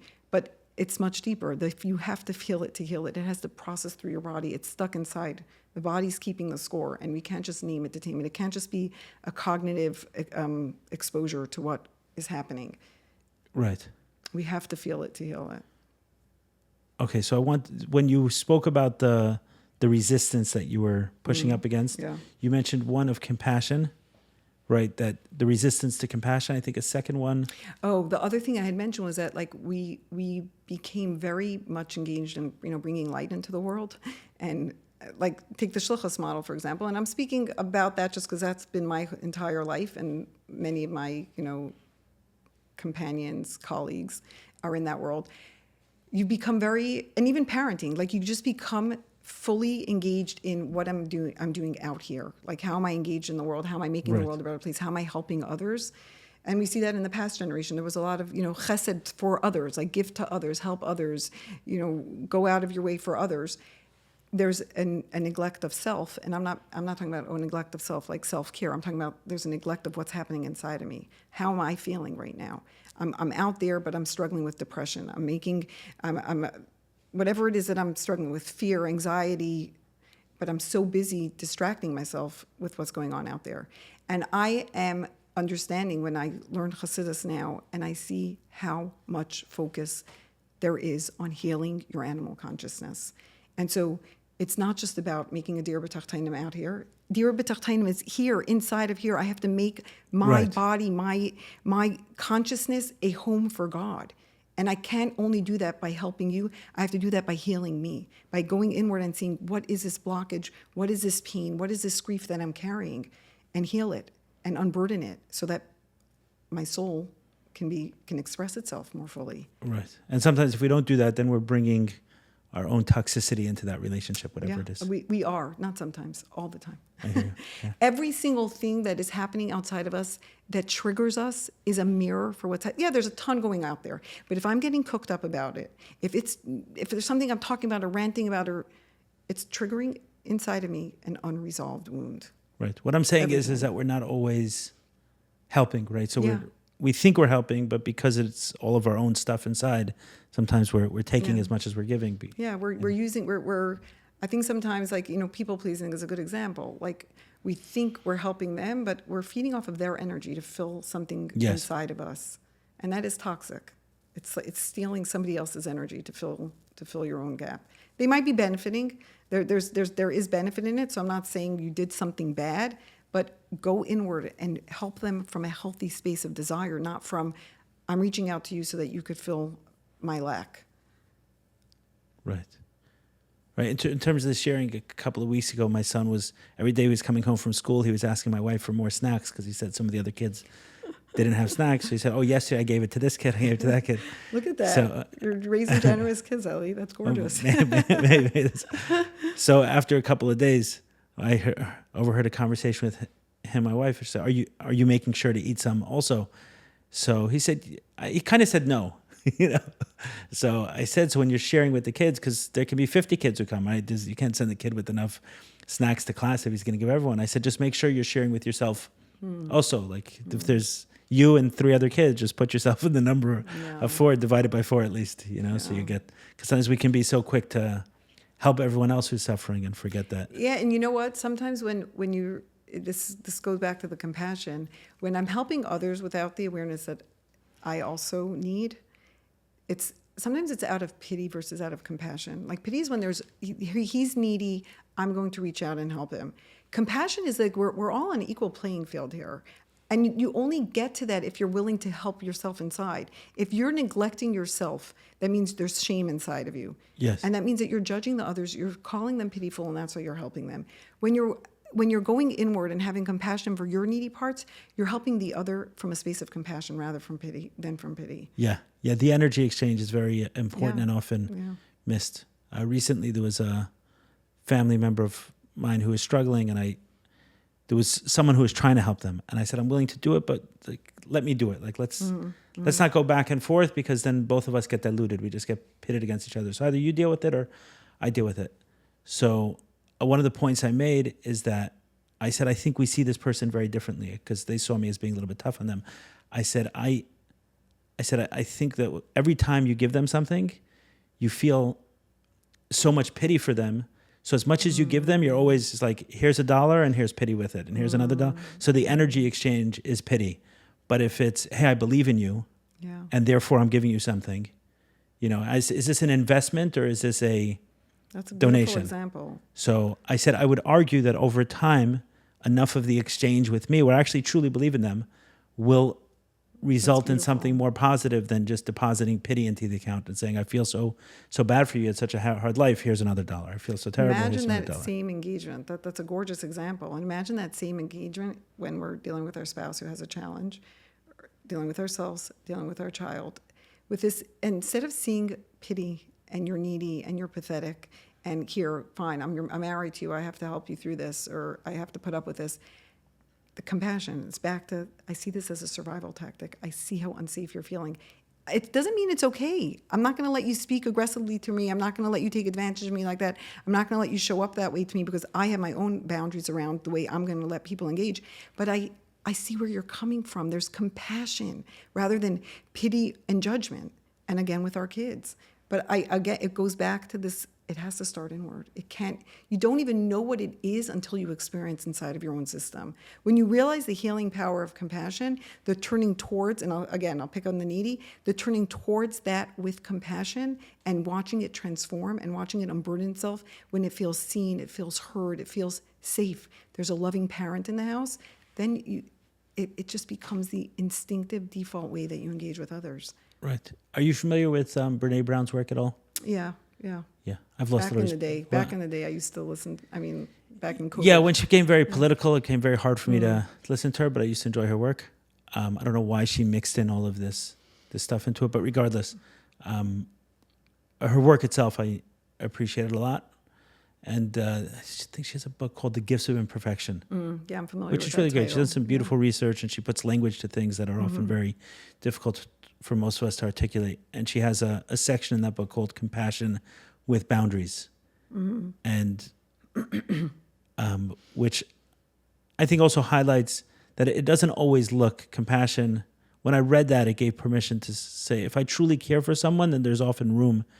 Just like we can put boundaries on ourselves, right? Exactly. I had a phone with a filter for many years, right? I was not deserving. That was compassion. That was right. Compassion. A lot of compassion and recognizing where I was. I needed that. I had my IT locked down my computer at work. If I needed to go to Google Images, if I needed to work on a presentation for a customer, I was going to someone else's computer to work on it because I needed boundaries, right, at that time. So there was compassion with boundaries, that could exist too. It's not just giving. Chesed and Gvura, right? Gvura is boundaries, and compassion is made up of that. So it's literally the definition of compassion is with Gvura, with boundaries. Right. You know what I saw recently, which was interesting? So Adama has been a beautiful place for me to learn about life with instantaneous feedback. You know, so for example, if I go too far with someone, then I find out right away. Right? So there was one guy who I'm watching, and it was clear that he was minimizing the depth of his problem. Like his problem was very, very, very deep, and he thought he was coming for like a little bit of, you know, trimming on the edges, but really he had a real problem in front of him, a real problem. Like not exactly an addiction, but for example, if someone thinks, oh, if only I can, you know, stop drinking a little bit. It's like, no, not stop drinking. You need to overhaul your life. Like your friends don't work, your job doesn't work, like nothing. How you eat doesn't work, where you live doesn't work, and none of it matches where you're going to be. There's a complete overhaul needed. So while I was sitting with him, I recognized that, and then I said it to him, and he was extremely insulted. And it was really coming. I mean, I have no right. I'm not coming from compassion. It was coming from a good place, right? I cared about him. I saw he came for help, and this was obvious to me. But it didn't land. It didn't work. He was insulted after it came to me. I don't know why he would offend me like that. And we had a conversation about it. And I was thinking like where I missed, right? Because obviously it wasn't meant to. And also this was an observation that I had. So all I did was share an observation that I had, which his strong reaction to it only confirmed that it was true. So what happened here? Where did I go wrong? And as it happens, a couple months later, we did another Adama. And I have a weekly chavrusa with a friend of mine where we learned the days Tanya. We ended up missing that day, so we said, okay, let's do it the next day. And it happened to be the same day that a retreat was starting. So, and I don't learn Tanya every day. This was just like once a week. So I ended up learning this one instead of our scheduled one. And it spoke about the concept of chesed sometimes as an idea that if it's just like chesed without gvura, we'll just take the idea as it exists and just dump it on another person. Yeah. Right? And gvura actually slows it down and say, okay, there's this idea, right? In this case, this idea that this guy's challenge is much deeper than he recognizes. But if I just take it in its full strength versus trickle it into, you know, maybe over the course of 2 retreats or 3 retreats, then he could absorb it. Yeah, it was just too much, too fast. So that was interesting also how chesed could be destructive. Yeah, that's chesed what it is. There's no boundaries in chesed. It's like literally like when you give to somebody, when you give the money to the heroin addict, and he's just going to go by. Like you're not paying attention to what. Right. That's a very obvious example. Over here, it's I'm going to share an idea. Yeah. I'm going to share the truth of an idea. But it wasn't in tools that he was able to. It was too much for him to absorb at that point. Yes. Yeah. It's interesting also because and I see this from the IFS model, how the client has to arrive at everything on their own. You know, like you take the mashpia model of it's like this top-down approach, like I'm giving to you, I'm teaching you, you came to me for help and I'm going to guide you. Or the coach model is a lot like that also. Yeah. In this, you have so much inner wisdom. Again, you have that godly core. So there's so much inner wisdom. If I'm going to tell my client, I see exactly what your problem is, here's how you're going to solve it, it's not helpful because there's so many internal voices playing roles. They're all protecting her system in different way. When she goes inward and starts looking at each of these things and having this awareness, she'll come to it on her own. Right. Her inner wisdom will help her. Her parts will speak. They'll explain what they're doing. They'll explain why they're doing what they're doing. So it's like it's a lot of, again, it's so much faith on our capacity. Like, you have this within you, but it takes quieting the noise, going inward, being present to what is, as difficult and as painful as it might be. So speak to me as well, and you may have said this before we hit record, but about the resistance to the concept of healing. I mean, I think that many see it as self-indulgent, or distraction from your real job of, making the world a better place. Or certainly not compatible with Judaism. It's this necessary evil for some. Yeah, exactly. It's a necessary evil, and for some, and for some, it should be stayed away from, like the right. Black Plague. I think they see it as a distraction, self-indulgence. It's actually, this just brings to mind the introduction to one of the sections of the Tanya, and I can't remember which one. The Alter Rebbe talks about self-love. He talks about self-love. And I remember once doing a post about self-love, and somebody reaching out to me, she messages me on Instagram. She's like, Tzivie, enough with this self-love genre of healing. Like, it's so, I see students, they're so narcissistic, they're so self-absorbed. And I know I've heard people have, come to me and talked about their family members who are healing, who are suddenly making boundaries and suddenly not participating. And so people are like, what is this about? And the Alter Rebbe talks about it. It's the self-love is get to know who you really are. You're living a limited version of yourself. When you get to realize that there's a part of you, despite the trauma, despite the pain, despite the grief that your psyche has gone through, or your body, there's a part that remained whole and still has trust and still has clarity and still has hope and can still have joyful presence. You start to love yourself. You're like, this is the real me. The fearful part or the anxious part or the resentful part, that's not my truth. So you start to love yourself. And the Alter Rebbe says the immediate consequence is you're going to love God. Like, I think the words kihu chayenu, like, you'll realize he is me. I am him. My soul thirsts for him because it is me. So it's like, at this point, I can't even remember what the resistance, like, I can't even understand. Like, it's beyond me what the worry is, what the fear is.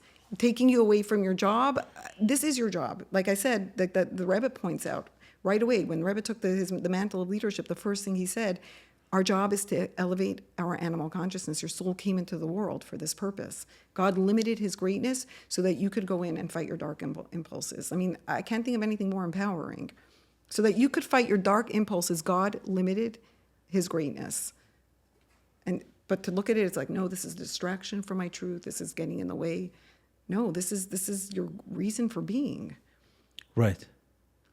And not only that, like, I think, and I feel like I've mentioned this in the past out loud as well. Like, we as Hasidim, there's this message of, like, go out, engage with the mundane, right? Like, there's other spiritual practices, or even Judaism where they're more aesthetic, like they stay away from the luxuries and the engagement with the mundane. Like, just focus on go meditate on a mountaintop, right? Yes. In Judaism, we know that you achieve transcendence by engaging with the mundane, by utilizing for a higher purpose. If you become enmeshed in that, you lose your power to transform it. Like, if your identity becomes your money or your power or your fame or your achievements, you lose your power. Our difficult emotions are similar. Maybe there's the fear of becoming enmeshed. That is why people are resistant. If you become enmeshed in your difficult emotions, if I am that depression or I am that fear or that anxiousness or that dark impulse, I lose my power to transform. But when I realize I am my godly core, which has all those godlike qualities, compassion, graciousness, joy, clarity, confidence, this is part of my survival tools. And I'm here to elevate this. My engagement, my soul's engagement with this difficult emotion is where it is going to achieve transcendence. That's why it was put here. That's why this was put here, so that I can pull out that little spark of God and release it from being trapped in that difficult experience. And so that, I guess I'm countering that, the notion that, like, healing is self-indulgent or counter to Judaism. It is why we're here. Right. Yeah, and oftentimes it does get distorted by people, which is true, but they're often in the first... they're not healing yet. Yeah, or they're often in the first phase of it. It's kind of like... I think a lot of the resistance comes from what people see in that very initial phase. Like you were saying, some people start healing and they'll create a lot of boundaries. So, this is you healed suddenly. You can't come around your family. You're not nice to anyone. You're less giving. And, years ago, my wife and I have had an interesting relationship where we met, and it was kind of like at that point that I realized how messed up I was. She came to mirror that for you. Yeah. And then I had a lot of these, specifically around addiction. They were just habits that I engaged in, which I always said, as soon as I meet someone, I'll just stop. And I didn't. I couldn't. Better said, I couldn't. And once I realized that I actually couldn't, I had no faith in myself. I said, okay, I gotta heal. And as part of that, we separated. And years later, I wrote a poem, and I wrote something to the effect of, like, I gave my back for you to touch. I let go to improve my clutch, right? Which is, like, in the moment, it can be very painful and very hurtful, but the intention is often to come back. It's like, in that moment, I couldn't. I was too triggered. It was just a mess. So fortunately, she hung around, and we ended up coming back together. But that initial phase could look like less than before, which I think it scares people. It scares people going into it. Yeah, I think there's these two human, like, our strongest survival tactics are like authenticity, like I want to be my own self, and attachment. Like, they're two really, really core human drives, and they get sacrificed one for the other. Like, if I don't know who my truth is, I'm going to seek attachment to try to understand myself. And so that's where we have relationships that aren't healthy. And even sometimes it means showing up for family in a way that, like, this is my identity, this is who I am. And in the healing process, when we're starting to get to know who our authentic truth is, there's sometimes creating that boundary, but it's like still playing around. Like, there's still this testing and understanding myself. None of this is happening consciously. Like, people don't do this with this conscious effort. It's just subconsciously they're suddenly going, wait, who am I without my family as my ID? Am I just, like, am I anything? Who am I without them? Like, some people, like, that is their entire identity. And so it's just this getting to know who I am. And I think, though, at the end of the day, healing, true healing, brings you back to your core, to your truth. And in that, you're going to have healthy relationships. You're going to be with the people who are important and meaningful to you. Right. And trusting that. Yeah, well, I've often compared healing to surgeries, like emotional surgeries of sorts. And we see that, for example, let's say someone has a bad knee that doesn't allow them to exercise. So they can walk around, they can function, but if they want to try to play basketball or run, their knee acts up. So they say, okay, I'm going to do a surgery. When they go to do a surgery, then afterwards they can't even walk. So it looks like a regression. It's like, okay, you used to be able to walk, but for some of us, we want to play basketball. We want to do more. We want to live, and we. That's a good. I like that. That's a good analogy. Yeah. So I think that phase, it is scary for someone to say, okay, I'm going to do a surgery, which means I'm going to be incapacitated for some period of time. There's a rehabilitation phase, and then in the hope that afterwards I'm better. And there's always a risk. You go into the knife. There's always a risk. So I don't think that in healing, I don't think there's a risk. Real, true healing, that's not a projection of your healer's ego, or it's not stunted healing. Real healing should lead you back to your truth. And your truth at your core, your godly soul isn't just, this small little, bottled up piece inside of you. It's part of this massive transcendent whole.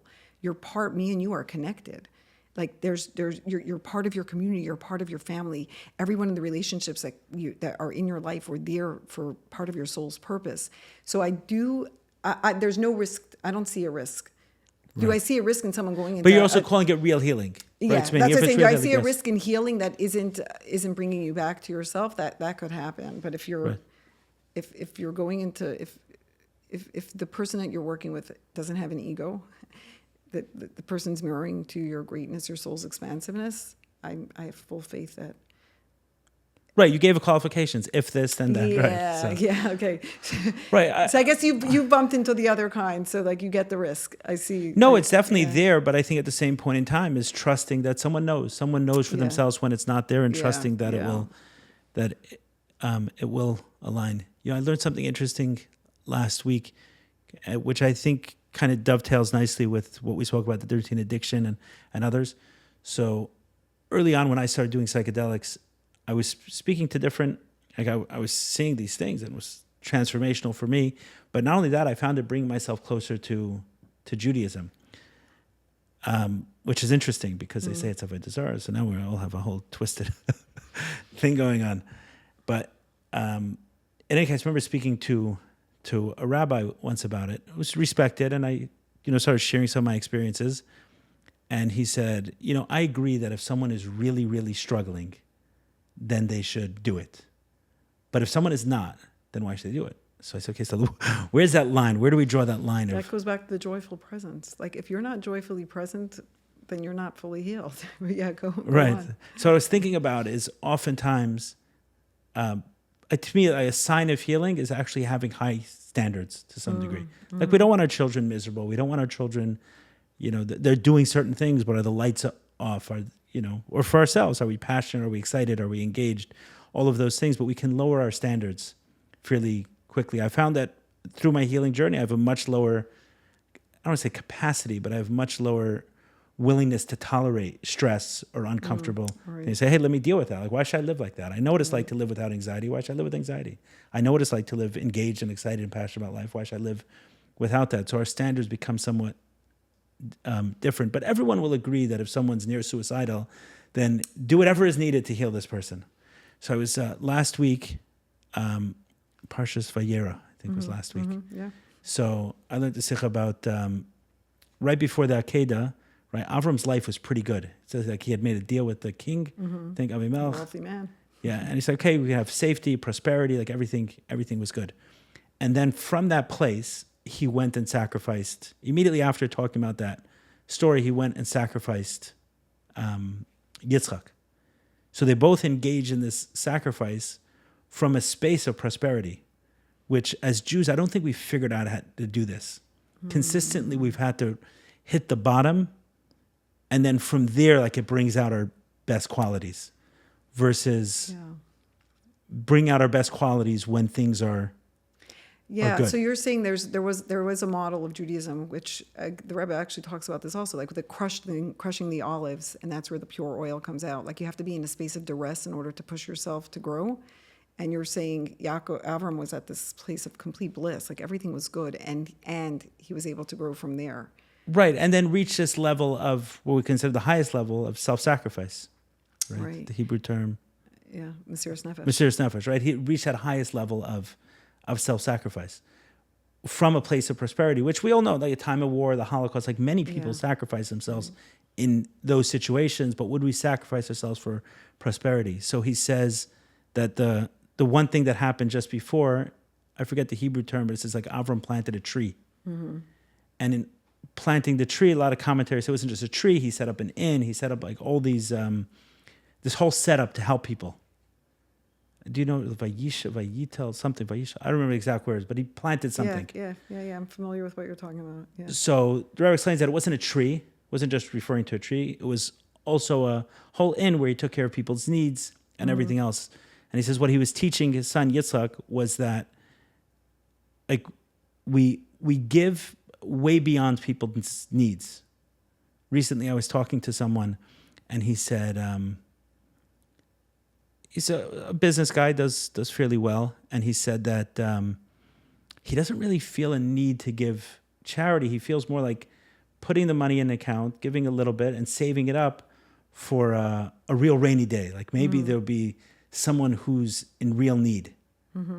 He said, I feel like hundreds of years ago, or even 100 years ago, people really were desperate.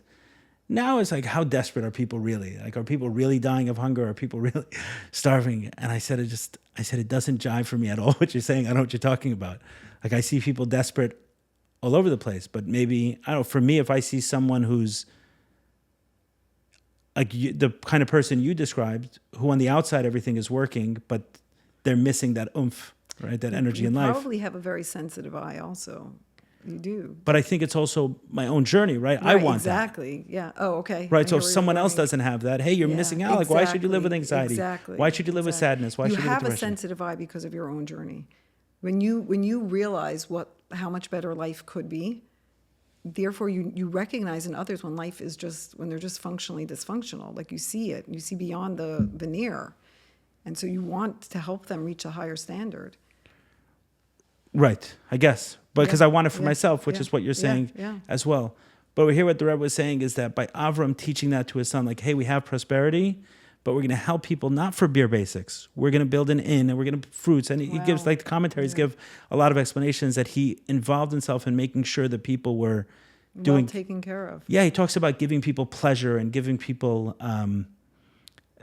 the tree was fruits and good tasting things. Needs. Yeah, it wasn't basic needs. It was way above. Yeah. So he said when we do that, when we're engaged on that level with people, then we can have prosperity, and we can also teach that we sacrifice. We can also teach self-sacrifice. So I was thinking about what that means is that if someone is in a not obviously desperate situation, is it still worth sacrificing to improve it? And we're teaching that it is. And he was saying, like, in that way, right, the same way we do it for a child. Everyone does it for a child. Yeah. I would say for a child, I'm going to make sure they have the nicest clothes that we can give them, the nicest home we can give them, the nicest. They're going to learn the most important subjects, even the things that are not needs. We'll teach them tennis, we'll teach them swimming, we'll teach them whatever it is. You know, someone else will teach them more Gemara than they need for the bare basics, whatever it is, but we're going to give in a way that's above and beyond.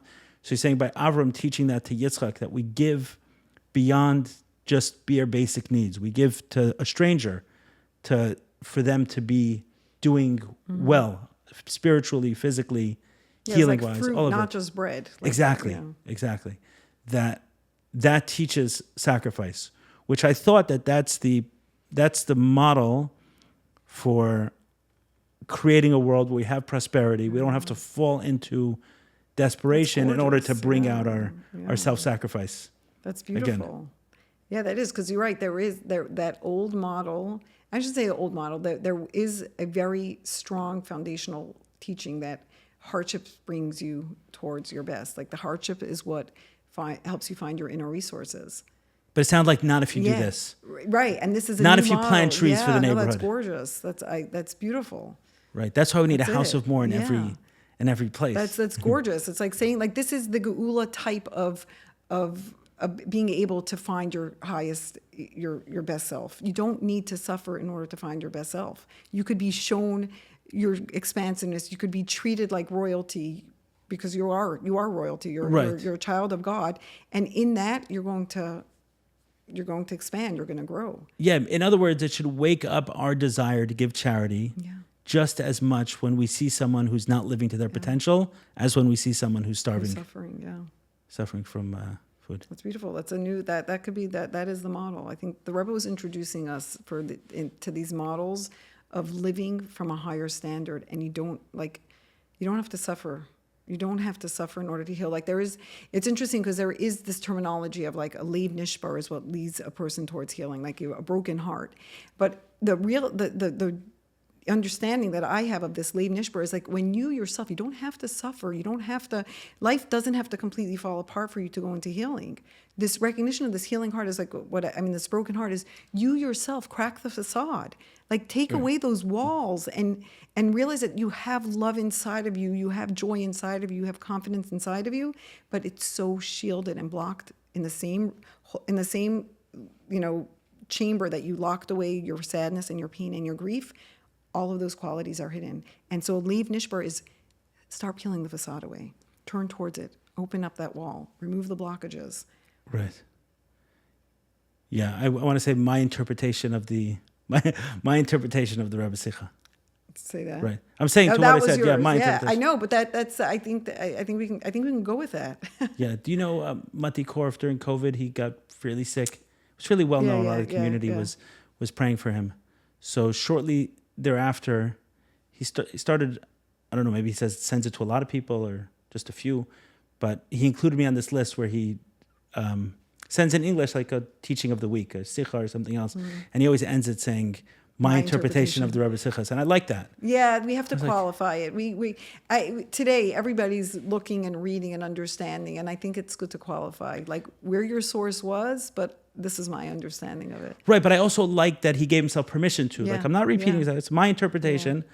So it's both. I'm going to send it out to a bunch of people, and I'm going to acknowledge that it's my interpretation. Yeah, the Tanya the other day actually was talking about how, like, every single one of us has the ability to bring a Torah Chadasha, like to uncover new understandings of what we've been taught. Like, it's not relegated to a select few righteous people, or maybe we are the righteous people. But it literally said it in those words, like every single Jew Right. can interpret and understand. Okay. Did we not cover anything you hoped we would cover? I guess there's one thing that I would love, like a little bit of an analogy that I think helps bring home the compassion idea. And again, this is something I heard. It was a gem video pretty recently. There was an interview with somebody who grew up in a not Chabad yeshiva, and he came to the Rebbe as a teenage boy and asked the Rebbe, like, what's the difference between Chabad and all these other, the more Musar Litvish approach? And the Rebbe said, they're all of these streams of Judaism, all these philosophies want you to grow. The other, and again, I'm paraphrasing, so I don't know if the Rebbe said the other and then pointed to ours, but the point that the Rebbe was making was that in other streams of Judaism or in other philosophies, they want you to heal by like you're wearing an overcoat that's trying to keep you warm. You're protecting yourself. And they say they blow a wind at you. Maybe this was the approach that you were telling the other guy. You're like, your life is dysfunctional. Pull that coat off and start living your truth. And it's actually really interesting that the Rebbe used this quote as an analogy, because I've seen I don't remember which book or who this came from, so I'm sorry that I'm not quoting the source, but it was an amazing analogy of our adaptive coping strategies. Like an Eskimo who grows up in freezing cold weather, he knows for survival to keep your coat on.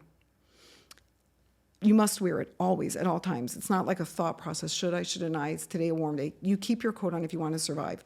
But then you take him to boiling hot, bring him to Miami, and if he still is stuck with that coping mechanism, I need to keep my coat on, I can never take it off, he's going to suffocate. It's no longer a survival tool. It's dysfunctional. You need to take it off. Take the coat off, or you're going to faint. But it's right. So that's the analogy of how our adaptive strategies suddenly become, at our young childhood, they're there for survival. They're absolutely necessary, critical tools. As we age, they become dysfunctional. The other approaches say, you're not living your best self. You're wearing that coat. I can't see you. You're not expressing yourself. So it's like the Rebbe used the words, like they blows a wind to throw your coat off. But what's the natural reaction to that? You're not feeling safe. You pull your coat tighter. Yes. The Rebbe says, Chassidus shines as sunshine. It shines warmth. It focuses on your godly core. It reminds you of who you are. It reminds you of your soul's expansiveness. It reminds you of your true voice. You are Rachom, Chanon, Erechapayim. You have kindness, graciousness, compassion, clarity, confidence, trust, truth. That's your truth. And when you start that safety and that knowing is like, oh, I can take this coat off. It's not the real me. Like, I don't need it to protect me. I have my own sense of self-worth. I don't need their validation. I don't need more achievements. I don't need more money. I don't need more power. That's not going to bring me safety. I know who I am. I can lean into my own core. And then once you get to know yourself, you feel safe to start shedding your coping mechanisms. Right. But when you don't know yourself, there's this lack of, there's not inner trust, there's not inner safety. And so a wind coming or someone coming and telling me like that's gross behavior. Like, I'm feeling so unsafe. I pull tighter. And that dovetails well with someone who is thinking it was a good idea to send a lot of shluchim into the world. I mean, because there's a risk associated with that, right? We're interacting with the darkness in some way. And that could pull people down, yeah. Right, meaning, but he had so much faith. He had faith in his people that they'll be okay. Not only they'll be okay, instead of being influenced, they'll become influencers. Right. And like you have that notion. I remember there was this, and maybe instead of saying they, I should say we. We, every one of us. There's that notion of like, make your bed first and then go fix the world. There is that that philosophy. And it's not like the Rebbe wasn't understanding like, oh, come on, your bed is such a mess. Like, but I'm sending you out there to fix the world. No, he's like, that's part of you. One part of you is really messy, but that doesn't take away from the fact that you have a whole, there's a part of you that is able to go and share and give and be. And so if we get stuck in our brokenness and in our woundedness, and like, again, we get enmeshed in that and we think this is me, then I'm just going to stay at home a whole day trying to make my own bed with this awareness, like, how could I fix the world? I'm so broken inside. But when I realize that's a part of me, but I also have a part, my truth, that can give, share, contribute, shine light, be light. Got it. So is there a vision you're working towards? My vision is a world where we can greet each other with compassion. We can see when someone's hurting, they can feel held by their friends and their spouse. I guess it starts with feeling held by yourself. Like it has to start inward. Like everything, like we're a little micro lab of what can happen out there. When I learn compassion and when I know how to see myself and hold myself, I'll be able to do it for others. I'm envisioning a world where healthy parents are raising healthy kids, where couples are, when their inner children trigger each other, they're able to lead from their higher self and realize like, oh, that was his inner child talking to me. Got it. So if someone listened this far and they're interested in working with you, how would they contact you? They can reach out. I have an Instagram page, tzivie@gmail. I mean, that's my email address, Tzivie Greenberg @gmail, but my Instagram page, they could find me in there. It's Tzivie. TZIVIEG. Yeah. On Instagram. Yeah. Okay. Good. Thank you so much. Thanks for having me. Thanks for giving me this platform. I honestly, if I could plant one seed of, when I was feeling stuck, this knowing and this awareness, this compassion of like this, I don't have to be in this place for the rest of my life. Like I can break out of this little jail. Like if I can just plant that seed in somebody who's feeling stuck, then I'm grateful to you for offering me this platform. Got it. Thank you. I would say that stuck is klippa. 100%. We have to know stuck is klippa. We're supposed to be moving forward. We're supposed to be growing. And that's a good thing to know also, because sometimes we minimize our stuckness. We're like, it's not a big deal. Like, stop making a big deal of this. And it's like, no, actually, it is a big deal. You matter. And your contribution matters so greatly. And the fact that this klippa is blocking it is because there's some huge powerhouse inside of you that it's trying to resist. It's trying to push against, because that's what klippa does. And so when someone's struggling in their marriage or in their relationships or in their work, in their whatever it is, however the stuckness is showing up, like, don't minimize it. Don't gaslight your own problems. You're a huge force in this world. You have a massive soul, and the klippa is the way of like not letting you shine your light. Yeah, it's a big deal. It's a big deal. Thank you so much. Thanks.